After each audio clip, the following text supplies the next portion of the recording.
Assalamualaikum warahmatullahi wabarakatuh. Siap untuk belajar ya? Siap. Oke. Kita akan mulai pembelajaran. Anak sekalian sudah hadir.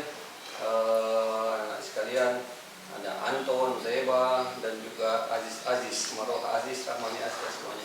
Pimpin doa dulu Kakak Anton. Ayo pimpin doa. Teman-teman, sebelum kita belajar, mari kita berdoa.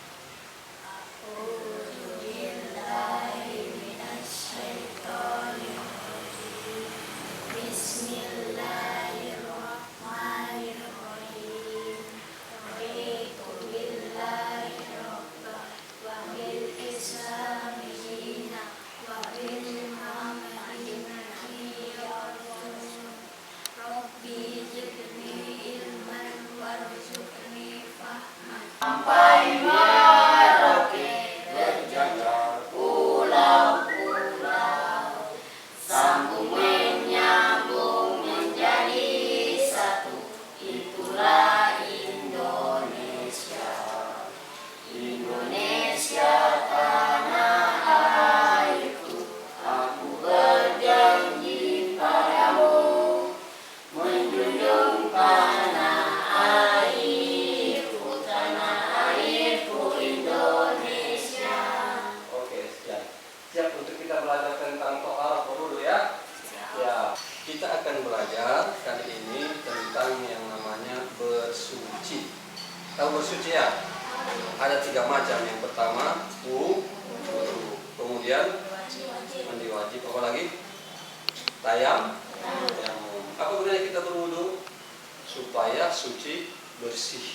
Kita masuk pada pelajaran kita, bisa sambil dilihat di dalam slide. Nah, ini memakai teknologi pembelajaran dan konten knowledge, TIPEC kalau bahasa kerennya. Sama-sama diperhatikan di sana, nanti akan kita baca. Bersuci, apa bacanya? Bersuci sesuai syariat Islam. A, apa bacanya itu? Pengertian toharoh. B, Pengertian wudu. C, Pengertian tayamum. D, Ketentuan wudu dan tayamum. kemudian evaluasi. Yuk, sama-sama masih ingat nggak yang namanya toharoh artinya apa? Bersuci. Itu dalam Al-Quran ada ditemukan di dalam surat Al-Mudassir ayat 4 dan 5. Apa terjemahnya, bacanya apa? Coba Kakak Reba. Aku bacanya yang bawahnya itu terjemahannya ayat 4 dan 5. Pak Guru baca Arabnya, kau baca artinya. Wasiyabaka fatahhir warjuza tahjur. Baca terjemahnya. Dan bersihkanlah pakaianmu dan Jauhilah jauhilah perbuatan yang jorok dosa. kotor dan dosa. Baik. Terima kasih.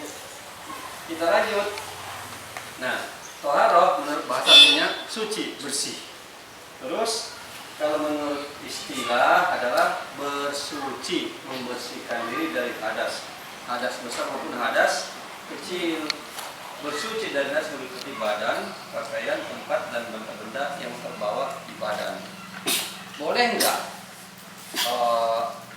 Mbak Siti Nohong, kita sholat kemudian bajunya itu ada kotoran nempel di baju, boleh tidak? Tidak. Kan sudah berwudu, tetap tidak boleh. Nah, karena ada di pakaian. Wasiyabaka fatahhir, bersihkanlah pakaianmu dan jauhilah perbuatan kotor dan dosa. Nanti dalam ayat yang lain Al-Quran surah Al-Baqarah 222 dikatakan oleh Allah mencintai orang yang bersuci dari dosa, taubat, dan bersuci toharoh. Bersuci ada wudu, tayamum, dan juga mandi.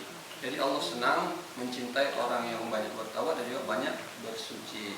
Siapa tadi contohnya sahabat Nabi yang berwudu kemudian didengar suaranya surga? Siapa namanya? Bilal bin Rabah. Oke. Sekarang kita lihat lagi tentang yang dibersihkan dari ada dua ya, dari hadas kecil besar, kemudian dari najis. Nah, dibedakan menjadi 3. Apa yang pertama? Coba dibaca kakak. Yang pertama.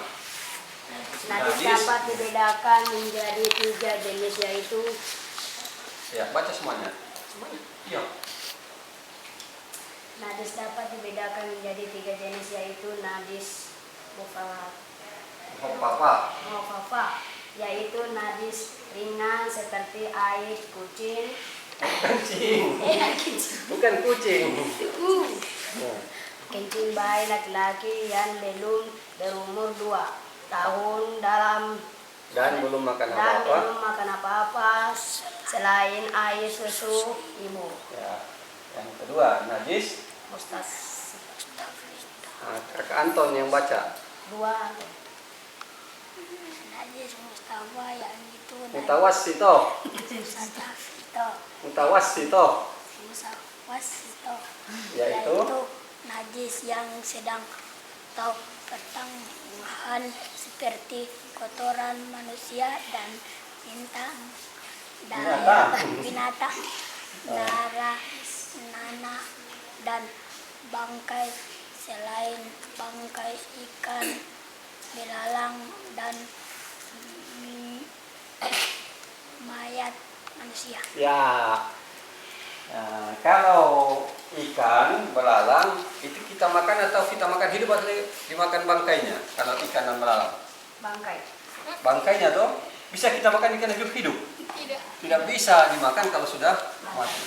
Kalau ikan disembelih apa tidak? Iya. Sembelih mananya? Potong kepalanya. Ya, potong kepalanya.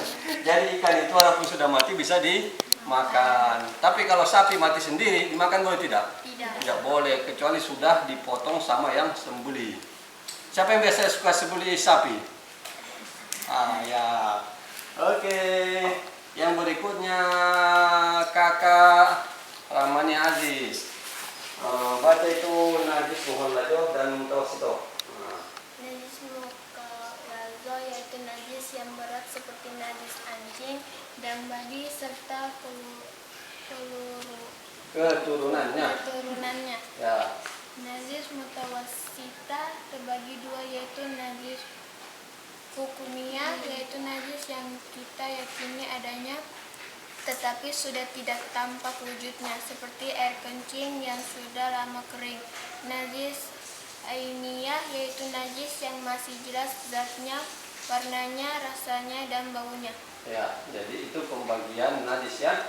Najis ada pembagiannya, ada 3. Nanti yang mutawassito pertengahan. Wahai orang-orang yang beriman, apabila kamu hendak mengerjakan salat, maka basuhlah mukamu dan tanganmu sampai dengan siku, dan sapulah kepalamu dan basuh kakimu sampai dengan kedua mata kaki. Dan jika kamu junub, maka mandilah, dan jika kamu sakit atau dalam perjalanan atau kembali dari tempat buang air atau kapus atau menyentuh Perempuan. lalu kamu tidak memperoleh air, maka bertayamunlah dengan tanah yang baik atau bersih. Oke, semuanya perhatikan di sini. Kita akan anak-anak sekalian berbalik sini. Kita akan praktek cara berwudu.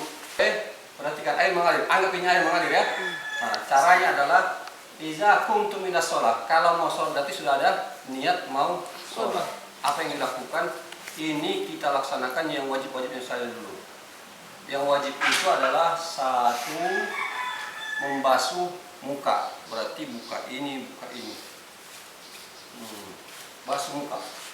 Nah, tapi ada sunnahnya. Kalau yang wajib ada 6. Berapa? 6. Yaitu berniat. Sengaja aku berwudu karena Allah. Baru basuh muka. Muka dari sini sampai sini toh. Akhirnya mengalir, baru tangan sini sampai sini, baru ini sampai sini. Habis itu rambut boleh begini, boleh juga begini.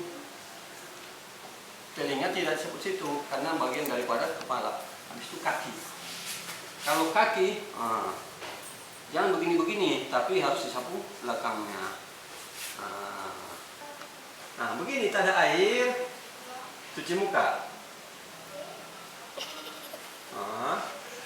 Terus tangan. Sampai kemana? Siku. Siku. Tangan kanan apa kiri dulu? Kanan. Kanan. Lanjut. Itu kiri lagi. Nah, baru Kaki. Kepala. Kepala. kepala. Mana kepala? Kepala. Oke, lanjut telinga. Habis itu Kaki. kaki. Nah, nanti kalau kakak-kakak perempuan menyesuaikan ya, bisa nggak kita berurut sambil pakai jilbab? Bisa. Nanti sini bagaimana? Karena muka itu dari sini sampai sini. Buka dulu, buka sedikit jilbab toh. dulu. Nah, jadi itu kita perak sedikit dulu. Nanti kita dalami tentang tambahan-tambahan sunnahnya. Ya wajibnya ada 6. Akan kita lihat sebentar. Hadas kecil itu yaitu ada 4 macam. Yang pertama, keluar sesuatu dari 2 jalan. Tahu 2 jalan? Jalan depan, jalan Belakang. Kelamin dan kenal pot. Nah, kalau depan kencing, kalau dari belakang gas dan nah, itu bikin hadas kecil. Kalau lagi sholat kedua gas, minyak gitu ya. Batal nggak wudunya? Batal wudunya, maka batal sholatnya. Jadi kalau keluar baik kencing air maupun gas, apalagi yang kuning-kuning itu tuh batal. Itu hadas kecil. Hilang akal.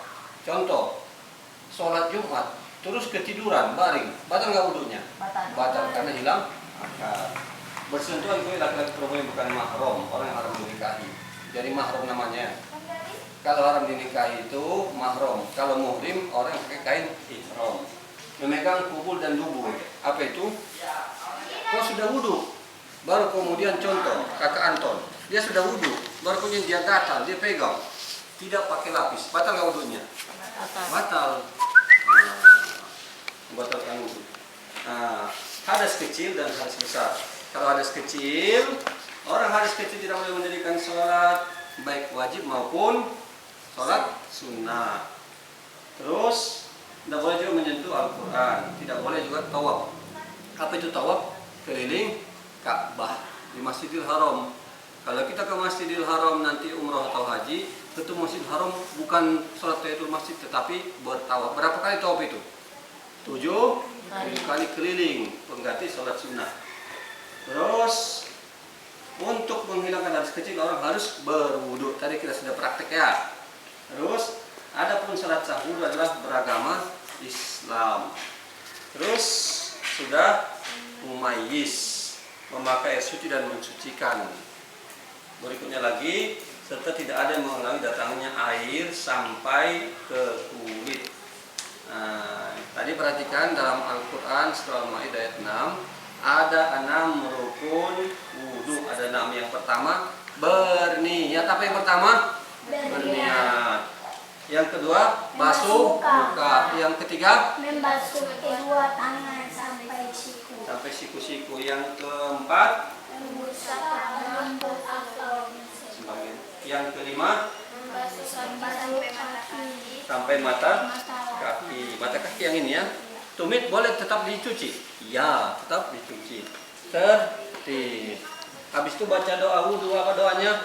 Asyhadu an la ilaha illallah wa asyhadu anna Muhammadar Rasulullah.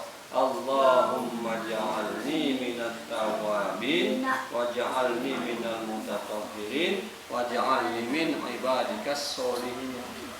Katanya Nabi, kalau baca doa itu nanti disiapkan masuk surga.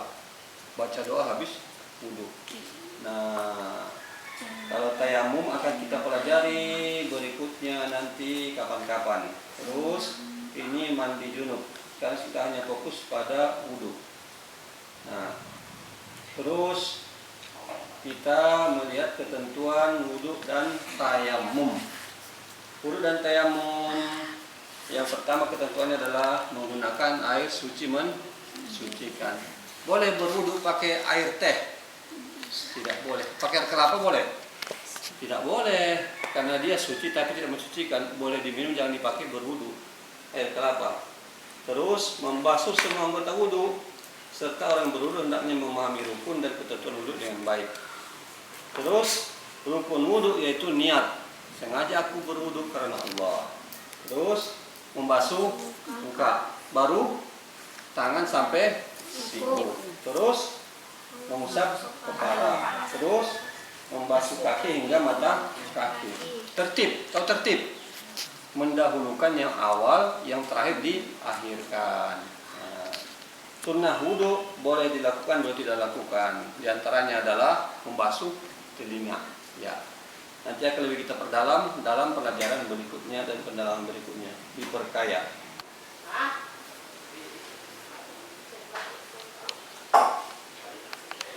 Penutup anak sekalian, kita sudah belajar tentang wudhu.